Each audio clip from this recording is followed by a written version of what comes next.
How to transfer the land title in the Philippines. The title of the property newly acquired is still under the previous owner name. So basically, there are 5 steps.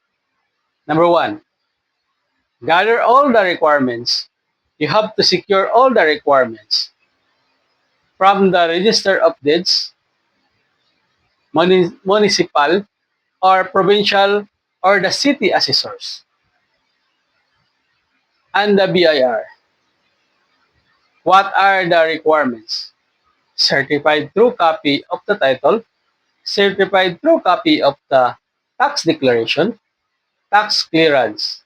Number 2, assess and pay taxes. After gathering all the requirements, you have to secure the computation of the following taxes: the capital gain tax from the BIR, documentary stamp from the BIR.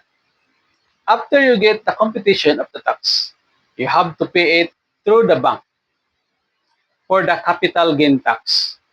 The transfer tax from the municipal or the provincial or the city office. For the transfer tax, you have to pay it to the municipal or provincial or the city assessor. Number 3, proceed to get the BIR clearance after payment of taxes.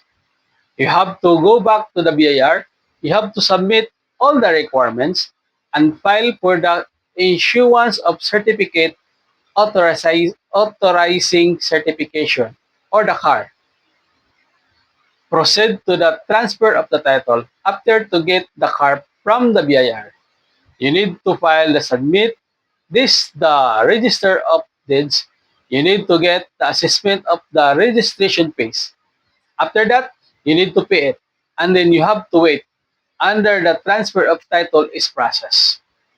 Number 5, transfer of the tax declaration.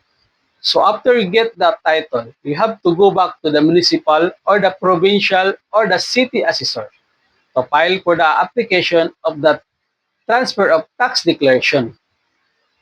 So the whole process normally takes around 2 to 3 months to complete. So don't forget, like and share this video. Thank you.